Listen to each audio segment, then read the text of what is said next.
Monday to Friday at 12:30 p.m. only on Bloomberg Quint.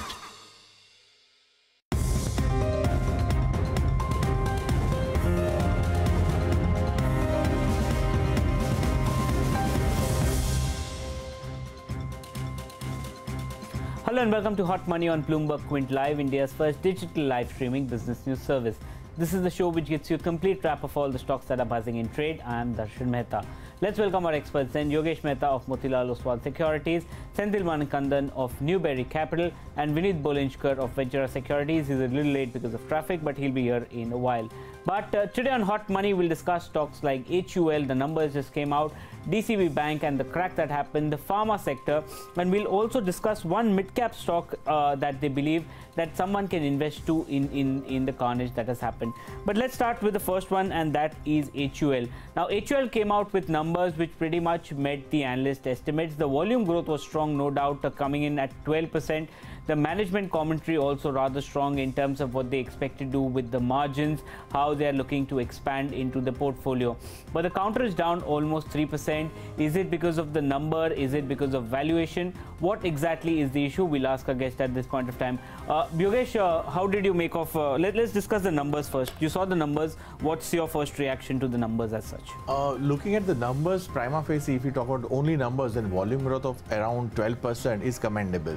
And this is for the third consecutive quarter. They have maintained last two quarters considered 11%, now it is at 12%.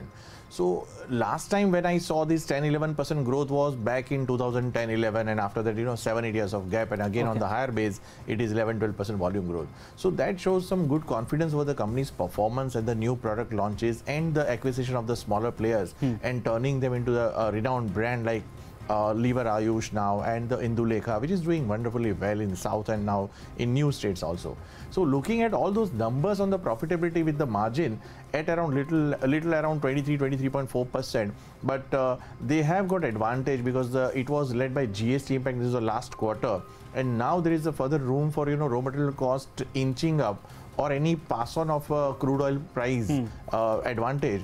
They can easily raise the price of the product by 3-4%. That will expand the EBITDA, the profit margin in the next quarter as well, next year also. Okay, so Yogesh, we'll come back to you on HUL. We'll discuss it in detail. But Senthil, what did you make of the numbers? You saw the numbers that came out? Yes, the numbers were mostly in line with the estimates, because on a lower base, most of the analysts and brokerage estimated double-digit volume growth, and we have seen it in the last two quarters, also around 11%, and this quarter they have posted a 12% volume growth. But if you look at the management commentary afterwards, they are also looking for the next 2 to 3 quarters to get the clear trend. So they are positive on the rural growth, but achieving a double-digit volume growth in next 2 to 3 quarters will be sufficiently impossible, I could say, because on a lower base they have achieved double-digit volume growth. But management has said like 5 to 6% could be the growth to be looking forward in the next 2 to 3 quarters. And always, if you look at the valuation phase, it is the richest FMCG just currently trading. On a 1 year forward basis, it is trading around 55 times, and even on a trailing 12-month basis, at 70 times. So definitely for a ROE of 75%, the company's valuations are quite rich because the growth is not there. Okay, so we'll come to HUL and we'll discuss what our analysts believe can happen. Yogesh, as a house, what have you recommended clients on? I believe you all have come out with the brokerage note already on HUL. What have you recommended clients? I believe you have raised the target price. What's the rationale of raising the target price? See, for raising the price target, as I mentioned, and I was mentioning about that, that home care segment, the personal care segment and the beauty segment all are growing by 11 to 14% respectively, and passing on the raw material cost prices, the crude oil softening now, so that we will see the impact over next 2 to 3 quarters further. The room for increasing the product prices by 3 to 4%, which they have done in maybe last year, but it was because of the GST. They have done only 3 to 4% in select category. But now across the category, they've got room for that. Even after intense competition into the washing powder, where P&G has cut the price significantly, yet they are the market leader there. So we believe that will improve the there is a lot more room for improving the gross what about margin. Because Senthil was making a good point that they have done this volume growth, that they obviously the management said in the conference call and in the media meet that they have room to expand prices. But will volume growth come in, because it's now coming in it came in on a lower base, but over the next few quarters will they be able to maintain this given the fact that competition is also coming in? Yeah, that's for 11-12%, which is for the third quarter, it is not possible that, or maybe it is difficult for them to grow with same trajectory of 12%, 13%. But looking at the dynamism of the management of Farsing and fourth, they are looking far from here by introducing new market competitive segment and even the natural sub-segment they have introduced. So those will take time, and I think Indulekha will be a player which could be a very good surprising factor. Are you happy with the valuations? Valuations are fast stretch at this point in time, because last 2 months the stock price have run up by almost 25 to 27% minimum. So at this level we would be awaiting, though we have a buy rating on that with we have increased the price target from 1925 to 2025 now, but based on FY20 54, 55 times. So that is a little stretch, but at lower level if it corrects from here, then certainly it is a buy. Okay, Senthil, are you concerned about the valuation? Would you be a buyer in HUL at these levels? Definitely not at these levels. I would look at the consumer discretionary plays compared to the staple space. Because staple space, we are finding competition is inching up, and recently we saw Amazon putting its own private label in the staple space, and in this Prime Day, Amazon is offering a 50% discount, kind of discounts coming in the staples category. While the discretionary play, I think the Britannia or Nestle in the food and package section, we see tremendous growth opportunities compared to the staples. Okay, so that's the view. And Vinit, welcome to the show. We were just discussing HUL numbers. What did you make of the numbers? They came out. What did you make of the management commentary? So very good numbers. 20% growth on a large base looks sustainable. But the valuations are extremely high. And if you take 24.2 for FY18 and you build in 20% CAGR growth also, you go to about 36 rupees for FY20. And if you do a PEG ratio, it's kind of 2.86. So I think on that basis, it's a extremely overvalued stock. I think there could be some correction coming to it. But given the fact that, as Senthil pointed out, the private label story, if you take Big Basket, if you take Amazon, and if you take all the online players and the trend of all the big players also to go in for private labels, it remains to be seen how the branded space will start playing out with this new challenge that is coming. But we need at 800 also everyone said it is expensive. At 1300 they said it's expensive. At 1700 everyone saying expensive. But it continues to defy every logic and trades at new lifetime high. So are people anticipating too much out of HUL as such? See, what has happened is actually there are a couple of things that have happened. There's been a flight to quality. And, if you notice all the stocks that have rallied, what you have seen is in the fag end of the big move, it is the P's which get re-rated. So when the P's get astronomically re-rated, what you can surely be well is that, the run has happened. And we have seen flight to quality with the SEBI rulings coming in, portfolio shuffling and all, and SIP is continuing to flow. Fund managers have been flying to safety. So the market has got skewed and the expansions have happened. So I think in the next run, when the market were to, if there would be a reversion to mean, these stocks will have a time correction, even if they do not fall. Okay, so I think the consensus view that we're getting in from all our guests is the fact that no doubts the numbers were really good, the commentary was good. I think valuation concerns still remain. So our guests are slightly cautious. No doubt Motilal Oswal has a buy recommendation and a target in excess of 2000. But even Yogesh is saying that, valuations at this point of time seem to be on the expensive side. So that's the call that's coming in on HUL. The next stock we want to talk about is DCB Bank. It cracked 10% post the results that came out. It's down another 0.5% in trade today. So what's gone wrong for DCB Bank? We'll ask our guest. Vinit, I'll start with you. Was there something so bad that the counter corrected 10%? I personally couldn't see anything. Are you aware of what happened? So you have 30% volume growth and 6% NI growth. There is a first disconnect that happens. Casas have been dwindling. They have not been, despite being a very old franchise, Casas have not really moved. And if you see the ROEs, barring for 2 years when they had profit, loss to profit, they had done 12% ROE. So they've never really gone beyond that. So, this is what is happening is that in this market, wherever you have even the slightest cause for concern, they are being bashed. And the money is moving to flight to safety, absolutely pedigree stocks.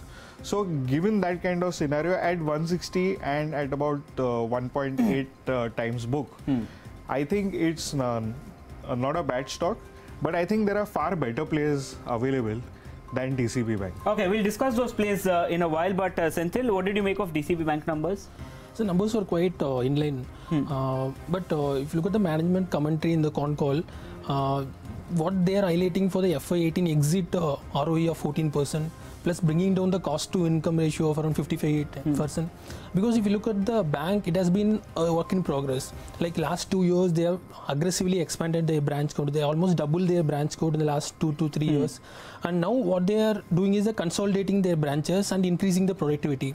So two numbers we have to watch out for the next 2 to 3 quarters could be how they are improving their ROEs and improving their productivity in the branch level. Okay. Apart from that, management has also highlighted about the competition in this space because they are predominantly into the lab portfolio plus SMEs portfolio. We are seeing the NBFCs, all HFCs, all vying for the same portfolio. So the competition in the space is pretty much intensive, and we could see NIM compression going forward. Okay, so there could be pressure that's coming in. And Yogesh, what did you make of DCB numbers? Was a 10% cut warranted? Was not warranted. It is surprise and shock, but 30% growth, as Vinit mentioned, the 30% growth in loan and NIM were dismal. So that has given some disconnect. Even with Senthil mentioning that management has spotted around or the talk about expansion in the branch. So when we spoke last 2 years back, they were of the same projections and we are doing this and that. And even if you recollect that the stock was hammered from 180, 90 to 90 rupees or 70 rupees all-time low. So even that time the disappointment came from the branch expansion. Suddenly said we are not expanding anymore, and there is some business impact which has come up. So here the GNPA, which has increased by 1.86% and NPA is around a little less than 1%. So there we think that there is some caution word there, and we will not be giving more than 1.8 or 2 times price to book. So here the pessimism is around the SME book, the agri book, the AIB book, and the corporate. So all these are not showing that kind of a strong conviction that for the longer term it would be a good buy. Okay, so that's the view that's coming in on DCB Bank. We'll open it up for discussion. Yogesh, I'll start with you only. As a house, what have you recommended clients on DCB? Are you recommending them to accumulate at this level, or would you be cautious? See, our price target was 190 earlier, and it was hovering around those level 180, 190. We were not recommending for buying on the long term side because we don't have that foresight and vicinity for this company, for this bank, for expansion or the growth trajectory. So based on that, we are just waiting for numbers to turn up, and the macro should turn up for the banks. So we are not recommending anything out of that. We have a neutral rating on that. Okay, so it's a wait and watch approach that's coming in from Motilal, Oswal. Senthil, any other bank that you would like in this portfolio? In the same space as DCB, or would you stay away from mid-cap private banks? So in this space, we like Capital First. Of course, is going for a merger with IDFC. So we like the Capital First portfolio and the management. And if you look at the portfolio of what the target segment is, like the SMEs and the retail segment, and there is growth and there is ROE. So with ROE and growth, the current valuations of the combined entities price to book value is less than 2 times. So I think going forward, the Capital First has a long-term potential to create a financial conglomerate or a bank. Okay, and Vinit, you were saying the far better place to play the banking space. Which one are you referring? Bank we like. We like RBL Bank, and you can even look at Yes Bank because the Yes Bank growth and valuations are quite. So basically, you were preferring the larger banks, nothing in the mid-cap, small private banks. Is that a sector that would generally be cautious on? See, if you look at the way the numbers have been coming out, Karnataka Bank is a mixed bag completely. You cannot really gauge what is happening because you have ROE going up, you have GNPA is also going up, provisioning is higher, and even then NPAs are going up. You have 30% growth in AUM, but all these things don't add up. So when you have doubt and when you have this thing, and the way we have seen other banks being bashed out, the PSU segment, I think that it is better to go with quality And when we are talking of, like I even now I think HDFC Bank is overvalued because you are at 4.1 times FY20. Okay, typically you would be at 4 times FY20, F 1 year forward. Now you're 4.1 times 2 years forward. So they're very expensive. So when you look at this kind of space, I think IndusInd Bank doing its 4.0, doing very well. You have RBL Bank, which has got its act together. You know, the difference between DCB and RBL is that RBL is going through the branchless expansion. DCB is relying on branches. Okay. So that is what is separating the men from the boys. Okay, very, very interesting observation by Vinit on the banking space. But the general trend that we are getting is that DCB Bank is not finding any pickers at this point of time. Other players include an IndusInd Bank, Yes Bank, or an RBL Bank, or even a Capital First at this point of time. Let's take a review at the next sector as such, and basically that's the pharma sector. Did manage to get out of the dumps at least last month, but again we're seeing that concerns come back with what happened with Dr. Reddy's yesterday. Took the pharma index down with it. We're asking, is there any good play that they like in the pharma space? Recently we've seen that the MNCs have started outperforming. The companies which have a large domestic focus are outperforming the generic makers. So what segment in the pharma space do our experts like at this point of time? Senthil, what do you like in the pharma space? So like in the pharma sector as such, so we look to play a basket approach. Instead of playing a concentrated pick with 1 or 2 stocks, getting a mix of stocks with both exposure to domestic and the global sales. I think that's the right play, we think, because the entire industry is one of the highly regulated sectors along with banking sector. So all the players in the sector has to abide by the regulatory norms, and they maintain a certain quality in the either with the products or with respect to the kind of governance standards they follow. But on the whole, if you see pharma, if you're having a concentrated bet on 1 or 2 stocks, and we have seen that last 2 or 3 years with either it's FDA or some other regulatory pressures, we have seen stocks correcting 10%, 20% within a day or 2. So there are prone to a couple of negative surprises. So having a portfolio of stocks. So which stocks are you referring to? Which would be in the portfolio? Which one of these stocks would you have a higher exposure to, and which are the other stocks that would make up your list? So in the global level, I think the Sun and Lupin will be there.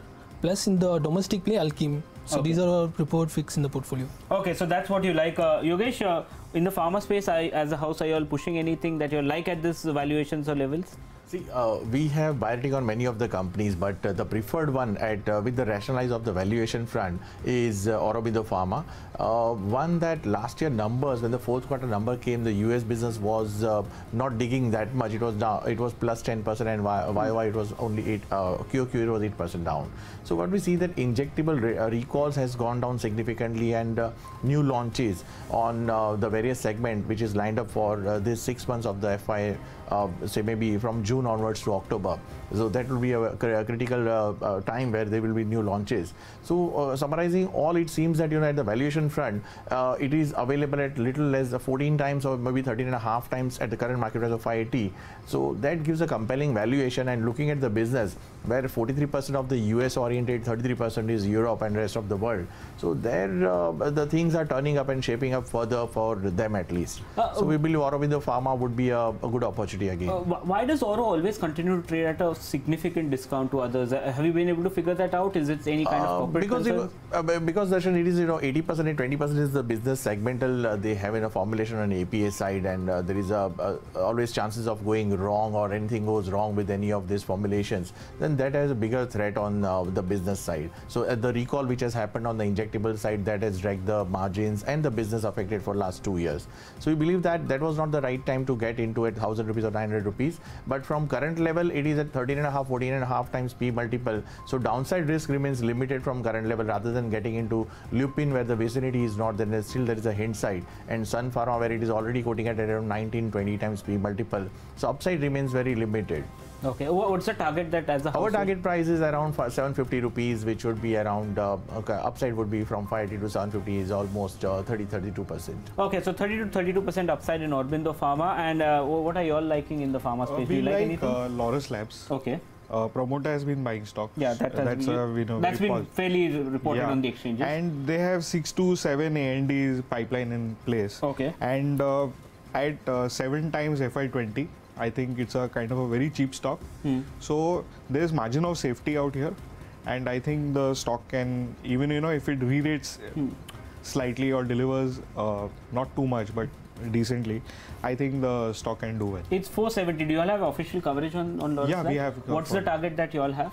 We have around 600. Okay, 600. So what's the rationale? You spoke about valuation, but what will create value? What are the key triggers? So they have got a few ANDAs which are going to be coming on stream. Sure. And that will be growth driver for the market. Okay. Yeah. Apart from it, anything else that you feel that purely it's a US centric business. Yes. And these ANDAs where you get exclusivity, that is where they will. Okay, that's a trigger. Anything else in the pharma space that you all have coverage on and you all like? So we have coverage on Eris Life Sciences and we have coverage on IPCA. Okay. So these are the other two stocks we like. Okay. Are you all betting on IPCA for a clearance of their plants? Is there anything that you all are betting on? We are precisely playing for that.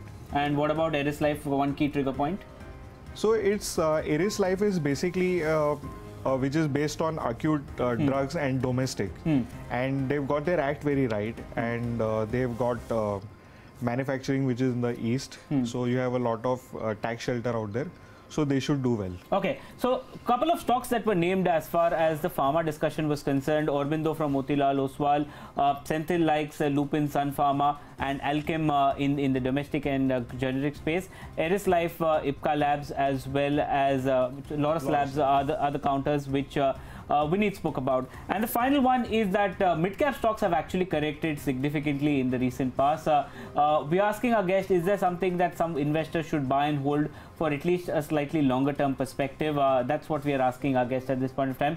Vinit, which is the stock that you believe that someone should accumulate at least for the medium term? So I would not say go out and buy it. Okay. But over the period of time one can buy the stock. That is Sterlite Technologies. Okay. You all came out with a report also. Yes. Okay. So what we are excited about is that 5G needs fiber. Okay. Without fiber you cannot proceed. And there is a global shortage of fiber. Okay. There are only 10 players in the industry who make fiber. Sterlite is one of them, and he's end to end. So he makes fiber from sand. You make the glass fiber, and then you make the fiber, and then you also go into cabling. Okay. It's diversified. They're into 100 countries. Okay. Europe is going very big time for Wi-Fi through fiber. Okay. Okay. US, there is a $300 billion expansion for 5G. Okay. So, and this guy has upped capacity, and their capacity is booked out for the next 2 years. They've got orders from the Army and the Navy, very big orders. So we think that if there is one company which will do well in these times where you're trying to find a kind of a niche, I think is Sterlite Technologies. They've got very high margins also, and although the stock is not cheap, but we believe that given this kind of traction, growth will be very strong, and we believe that the price could be around 450, 475 for the stock. Okay. Was the acquisition positive for them? Will it be positive? Yes, very positive, because they're getting into Italy, and when they're in Italy, they're getting access to France market also, which are all fast opening up. Okay, just one quick question. You spoke about a big market in the US. Do they have substantial, openings or job or orders from the US market that they will be able to capture? See, what happens is that 5G rollout, you will need fiber. Okay. And Verizon is doing backward integration and trying to scout for fiber assets. So that means there is a big market. So right now, although they were heavy with China, they're trying to diversify through into Europe, where you are seeing the traction come through, and the next will come in the US. And more importantly, in India, Reliance is at 40% fiberization. Your other two players are only at 20% fiberization. Okay. And TRAI has mandated by 22, you have to reach 60%. Okay. And if you want to roll out 4G, given the competition, if you want to take on Reliance, you have to invest in fiber. Okay. So there's a sizable market, defense, so there are many pies, very granular, and this kind of gives us the optimism that although it's a commodity business, it will get a slightly higher P because of the high growth and actual granularization of the Okay, so that's a bullish view that's coming in on Sterlite Tech. 450 sort of levels can probably come in. Yogesh, which stock are you all liking for a slightly medium-term perspective in the mid-cap? We have in medium-term perspective, the mid-cap space is Persistent System, a great category company.